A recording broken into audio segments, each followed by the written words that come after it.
up, YouTube? I am your host, Mediocre tutorials and reviews, back in here with one more video. All right, guys, much different video here today, but we still must get active. Shout out to this content creator. His name is the strongest director of every small YouTube channel, okay? What this talented brother has done, if you guys have ever seen the Millennial Monies, he created his own millennial money off of him living in Atlanta off of $135,000 per year. So I wanted to go through this, not only because what a fantastic job, and you gotta let, when talent creeps up in the sector, you gotta put it out on Jump Street, okay? So I got to do that. But then also, too, we're going to be able to learn a lot of things here. Okay? A lot of things. Without further ado. Hi, my name is Reginald Miller. I live in Atlanta, Georgia, and I make $135,000 a year. I've never even had a job before, so I don't know what the 9-to-5 life is like because I've always worked for myself, so I really can't complain about I hate my 9-to-5. I never had one. Before we officially get kicked off right here, first of all, congratulations on, I mean, he didn't say his age, but he's either in his late 20s or his very early 30s. If I was to take a guess, well, making $135,000 in a year, you in the top % of men. Within black men, you're at least in the top 4%.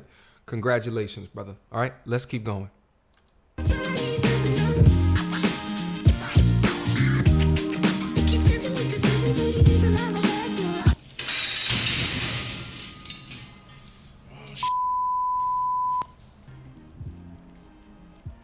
For work, I am a video director. About 80% of the work that I do is music video related, whether I'm directing music videos or shooting music videos or producing music videos. I also do a lot of documentary work, and some of the documentary work that I've shot has won stuff like Emmys. So it's pretty cool to say, you know, the content I've shot has been viewed online close to 100 million times. My budget comes out to roughly about $7,000 a month. Looking at what... So he makes about $135,000 a year, accounting for taxes. So let's give him around 90 or so thousand that he's making in, that will be net, that'll be generated from him. So this is his monthly expenses. The first thing that jumps out here is debt repayment. Shit. To be $2,400 of what he pays, that's not to say what his minimum payment is. Maybe he pays more than his minimum payment, but $2,400 a month just for debt. That is a lot a month that he isn't paying. If that's a minimum, he probably has $300,000, $400,000 in loans, but we'll find out here in a second how much it actually is. Rent, $1,320. That's not that bad, especially in Atlanta. And it seems like the places that he was walking around, he lives in like a pretty nice spot. What it says down here, I think you guys can see, it says Instagram ads. Instagram ads. So I take it that's a part of his business. Hopefully it's not Instagram ads on his personal account.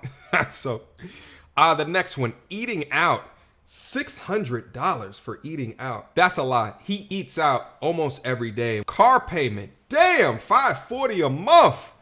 Guys, between the $540 a month here and the debt repayment, that's $3,000 worth of just debt. Imagine if he had the $3,000 to invest into a portfolio each and every month instead of it being these repayments. Anyway, 540 car payment. When I look at that, I say to myself, okay, he's got like a BMW or Mercedes-Benz or something like that. That's a lot for a car, but I can see, and this is the trap that we fall into, he's making over 6 figures a year, and already the way that I'm looking at how everything is structured right here, he's overspending significantly. To do $7,200 per month, times 12 months, you're spending everything that you're making after taxes. You're spending. You are spending everything. Is there anything in your investment portfolios? How much are you putting in? This guy, he's in the 6-figure. Guys, let me talk to y'all real quick. let me talk to y'all real quick. This is what I talk about on the channel, okay? He's a part of the 6-figure club, all right? He has at least one component that makes him a high value man. But at the end of what he's bringing in and what he's putting out, he's expensing, he is broke. This brother is broke as shit. He's broke as shit. The good news is that a lot of the things that I'm saying right in here, it just calls for a large degree of an adjustment of his expenses. My rent is $13.20 a month. My car payment is $536 a month, and my car wasn't even that much money. My credit's terrible. I think if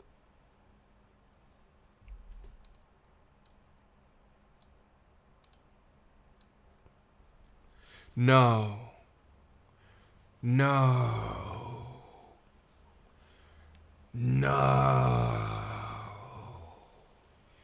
Dog, how much is a Chevy Impala? $25,000? 30? Maybe 30 if you got to kit it out? Dog, this is what I be telling you guys, okay?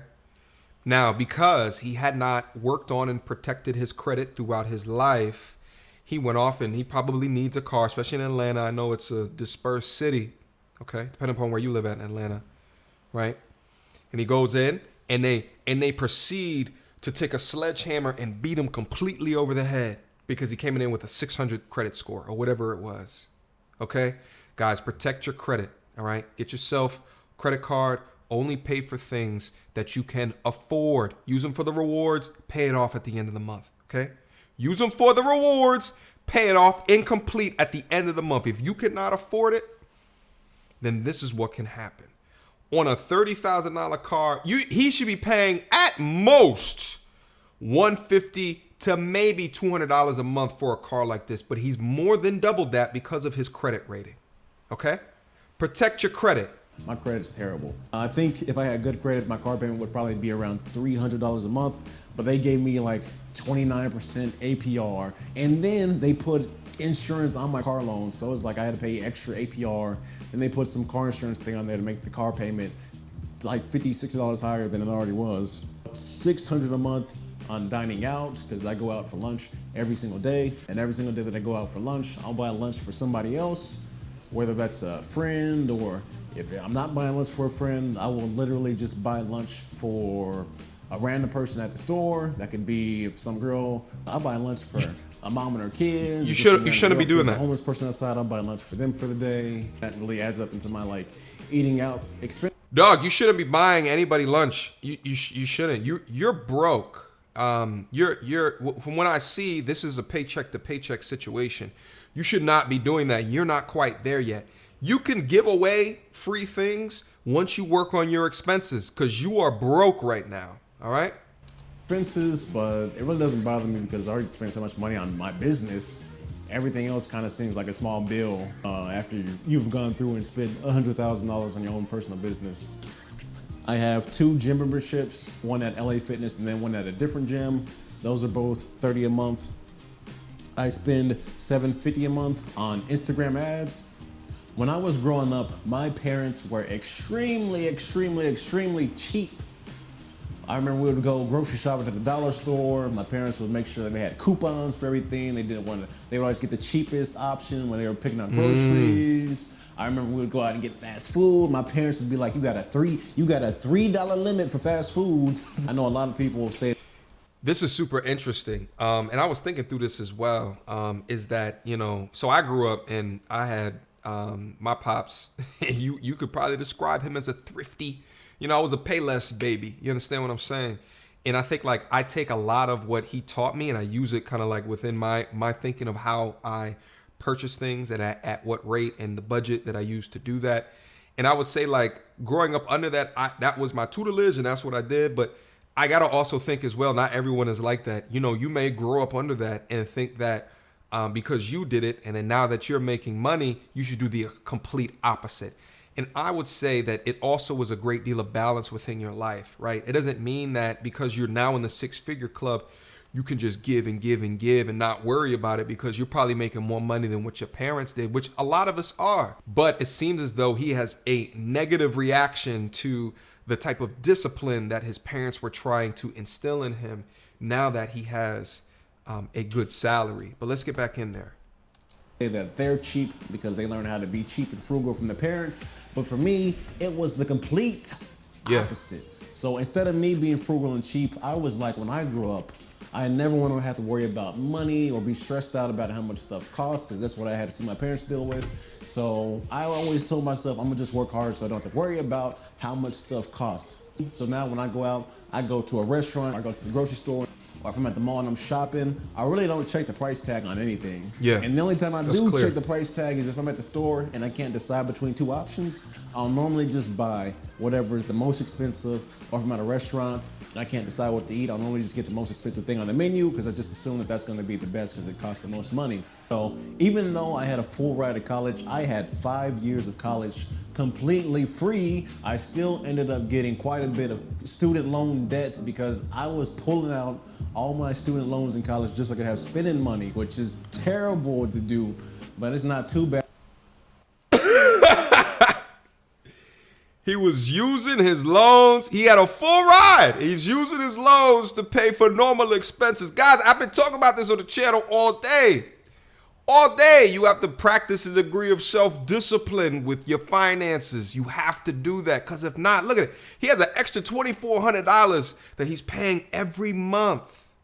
Every month that he could be using to invest to double, to triple what that is into the future. But he can't do that because he's paying back student loans and he's paying back on a credit card. Because I literally pulled out, I want to say, close to $20,000 of student loans just to buy camera equipment with. And now I'm still in debt from that money I used, but luckily I used that student loan money to start my business. So it wasn't all too bad.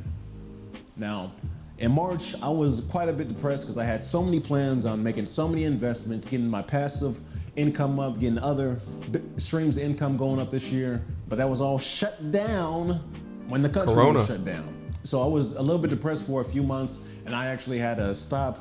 Well, I mean, I didn't stop shooting videos voluntarily, but I was forced to stop shooting videos and I had to go back to driving Uber to pay my bills. And then a few months after the quarantine kicked in, work started to pick up. Let me pause it right there. He didn't really go into any detail, but again, if you have an emergency fund, if you have backup funds, cash stored elsewhere, he wouldn't have had to go back into Uber to do that for that period of time. He could have been focused on other things, even though the work was slow. Okay, that's the importance of having an emergency fund. That's the importance of having investments, or something that you can turn from what it is right now and liquidate it in order to help fund for that time period. Okay, let's get back in it. And then in May, I had shot 17 videos that month, and then over across the summer, I had done a lot of video shoots, and I was very fortunate to make $65,000 in 3 months just from doing video work. So this year, even though it was a quarantine, I still have made more money this year than any other year in the past from doing video work. I have no money in savings because I just spend everything that I make. Like I said, on my computer, I have a list of stuff that I want to buy, all the stuff I want to buy for the whole year. My money is spent before it even comes in for the most part. I guess most people would recommend that you have like at least 2 to 3 months of expenses saved up, or to have like an emergency fund of $1,000. But at work, I make $1,000 a day. I was able to save up an emergency fund in 10 days. In 10 days, I had saved $7,000, but I turn around like the next week and just spend it. So I'm horrible with saving money. I like spending money too much. Short-term plans are... All right, guys, listen. There's like 2 more minutes left in the video or so, but I'll leave his contact information down in the description box down below. Feel free to go over there and finish the content, as well as look at the other content on his channel. Kudos, brother. You are super talented. This actually, when I first clicked into it, it looked like to me that this was a millennial money, which I love to watch. So you're super talented. However, we got to talk about your spending, and I've gone through the things that at least that I can see from over here. Shout out to you for being candid with it, because I think that you being candid with it is a teaching moment for a lot of people who are watching. At the end of the day, super job getting to the 6-figure club. However, your expenses are completely out of control. I think that it should have been a lesson as to you having to get into Uber during the down months, as to how do you prepare in the future in case something else happens again, because you just never know. And we always want to be prepared, because if not, let's say Uber wasn't available, well, what would you have done? I'm sure there's something that you would have figured out, but we never as men want to be in a position of homelessness. okay? We never want to be in that position. Maybe you have some other plans that you didn't talk about in this particular video, but we always need to have extra plans, all right? Get a hold of that spending. Practice delayed gratification. If it's not an investment into your business that you know is going to have some type of outcome or return, or a great deal or great risk of it having a good return on your initial investment, then minimize the expenses going out. There were some things that were outlandish in there, and I had to be able to call it out. All right? Questions, comments, concerns? Y'all already know what to do. Mediocre tutorials and reviews at gmail.com. Guys, this brother right here would be key for my Patreon. All right? We go through stuff like this. All right? We got workshops going on in order to bring your mind into the idea that you don't need to live paycheck to paycheck, especially in this brother's situation. He's making good money, but there's just some things he's got to be able to course correct. And sometimes you just need other examples of people that are actually doing it that can guide you on your path. Link down in the description box down below if you are interested in the knowledge. All right? Until next time, YouTube. Peace.